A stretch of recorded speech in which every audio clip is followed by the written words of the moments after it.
के बाद कहूंगा सच और सपने। कुछ सपने मन पर फफोले छोड़ जाते हैं, कुछ सच बन जाते हैं फाहे। सपनों से जलते हैं तो सच की ओर भागते हैं, और जब सच से जलते हैं तो भागते हैं सपनों की ओर। एक छोटी सी कविता ये है। दूसरी कविता है मैं जिस धरती पर चलता हूं, मैं जिस धरती पर चलता हूं उस पर बुद्ध के कदमों की छाप है। जब तब लगता है अभी अभी यहीं कहीं से गुजरे हैं बुद्ध, जब भी चलता हूं मेरे साथ साथ चलते हैं बुद्ध।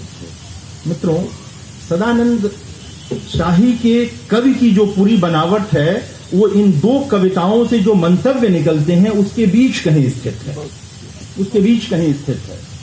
जहां स्वप्न भी है, स्वप्न के छूटने का भय भी है, नए स्वप्न को पाने की लालसा भी है, और यह स्मृति भी, महान महात्मा बुद्ध की स्मृति भी साथ चलती है, जो जाहिर है कि एक बेहतर मनुष्यता के स्वप्न के साथ ही संभव हो सकती है। तो ये इसके बीच कहीं सदानंद शाही की जो कवि की स्थिति है, पूरी जो बनावट है, वो उसके बीच कहीं बनती है। बहुत पहले, करीब मुझे लगता है 15-1 वर्ष पहले, सदानंद शाही की कविताओं पर मैंने एक लंबी टिप्पणी लिखी थी। टिप्पणी क्या थी? वो पूरा आलेख ही था। फिर बात बनेगी तो लिखूंगा। सदानंद शाही की कविताओं में एक चीज और मुझे जो दिखाई देती है, और यह कविता का स्थायी नागरिक हुए बिना संभव नहीं है, जो चीज उनके में दिखाई देती है। कविता के स्थायी नागरिक वही नहीं होते हैं जो दनादन कविताएं लिखते रहते हैं या संग्रह छपवाते रहते हैं या हर दिन फेसबुक पे लगा देते हैं कुछ। जैसा कि मैंने पहले कहा कि कविता के स्थायी नागरिक होने का क्या मतलब है, तो सदानंद शाही की कविताओं में जो मैं कह रहा हूं कि स्थायी नागरिक होने से ही संभव है, वो ये है कि जो एक काव्य चातुर्य होता है, काव्य चातुर्य से बाहर निकलकर बहुत सहजता के साथ अपने समय का सच कहने का जो साहस है, वो सदानंद शाही की कविताओं में है। काव्य चातुर्य के भीतर जो साहस अभिव्यक्त होता है वो बहुत मानीखेज नहीं होता, वो बहुत अर्थपूर्ण नहीं होता, लेकिन काव्य चातुर्य से बाहर भी यदि पाठक यह रेखांकित कर सके कि इस कवि में साहस है अपने समय का सच कहने का, तो ये बड़ी बात है जो सदानंद शाही की कविताओं में दिखाई देती है।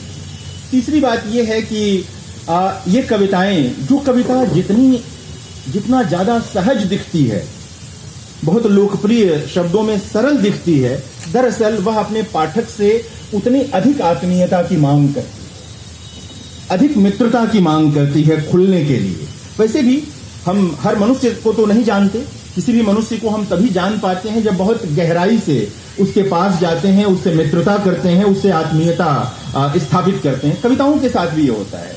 आप जितनी अधिक आत्मीयता कविता के साथ स्थापित करते हैं, कविताएं आपके करीब खुलती चली जाती हैं, आपसे वो बतियाने लगती हैं, बात करने लगती हैं। तो सदानंद शाही की कविताओं में जो सरलता है, जो सहजता है, वह उसकी ताकत है। और मैं तो इसका आग्रही हूं, इसलिए मैं कह रहा था कि कविता का स्थायी नागरिक हुए बिना कोई ये सरलता और सहजता हासिल ही नहीं कर सकता है।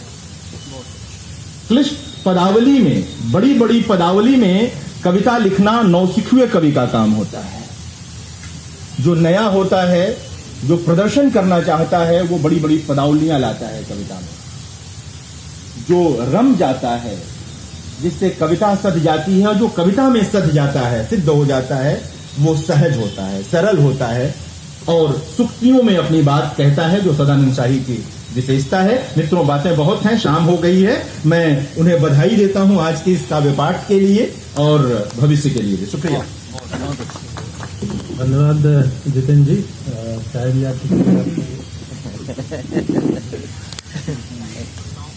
तो अब मैं कविता से आलोचना की तरफ बढ़ता हूं, और हम लोग के बीच आलोचक प्रोफेसर अनिल लाल जी हैं। हालांकि उनके दांत में बहुत 2 दिन से ज्यादा दर्द है और उन्होंने मना भी किया था, लेकिन हम लोग काम मानने वाले हैं, उनकी बात को सुनेंगे।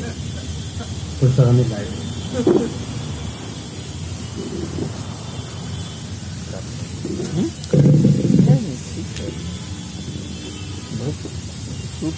भाई सदानंद शाही जी, कपिल देव जी,